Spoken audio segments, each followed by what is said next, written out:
Hi, mothers. Let's talk about teaching your children about safe touch. The key to effective parenting is having an open communication with your children. Parents who communicate effectively are more likely to have children who are willing to do what they are told. For topics like safe touch that may make your child uncomfortable, you may start off as, "Let me share a secret with you. You can tell me a secret too." Or, "I'm scared of something. Is there someone or something that scares you too?" While you talk to your children about safe touch, consider a few things like: number one, keep the discussion open and ongoing. Don't just have the talk once with your children. Have multiple natural conversations over time so that children know it's safe to talk about these subjects. Number two, talk about safe and unsafe touching rather than good or bad touching. The terms good and bad requires the child to make moral decision which can be very conflicting, as even inappropriate touching might not feel bad to a child. The use of the term bad touching can also imply guilt to the child and make him feel ashamed to tell about what happened. A better approach is to talk about safe and unsafe touching. Number three, teach the difference between healthy and unhealthy secrets. An example is that a surprise party is an okay secret to keep because it will make people happy and will be told at the right time. Secret touching is not okay, or keeping permanent secrets from parents or caregivers.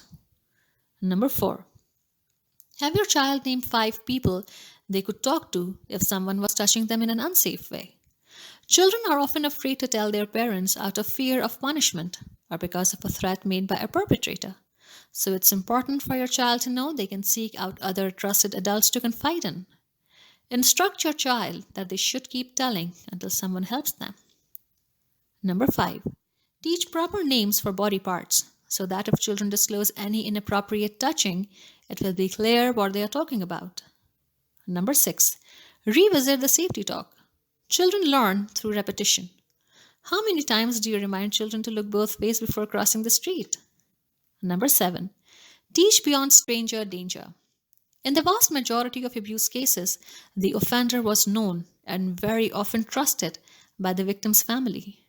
Offenders invest incredible amounts of energy into creating a persona of a trustworthy person in order to have access to children. It is important to remember that inappropriate touching can happen between children and not just between a child and an adult. Do not be exclusionary in your safety talk.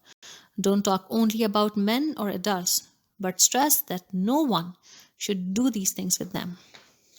Teach your children that a safe touch includes a hug from family, playing with friends, or a pat on the head or back, and makes us feel safe and connected to others. While an unsafe touch includes hitting and touching of the lips and private parts, and makes us feel hurt, sad, or scared. Tell your children it's unsafe to let anyone touch them on their lips, chest, and between the legs.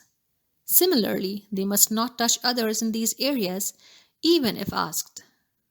But it's okay for a doctor to touch them when they're getting a checkup and you or the dad is in the room. If someone gives a child an unsafe touch, they might want them to keep it a secret, or make them promise, or give them presents to keep them from telling.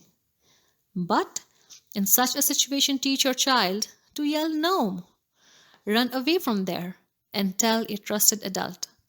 While this should be an important part of your safety talk to teach your children to come and talk to you, it should not be the only part.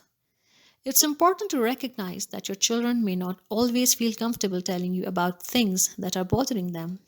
Also, sexual offenders will frequently threaten children not to tell their parents about the abuse. To ensure greater safety, encourage your children to name five trusted adults they could tell and instruct them to continue to tell until someone helps them. Tell them it's never their fault when someone touches them inappropriately. If this happens, other grown ups want them to tell. Thank you.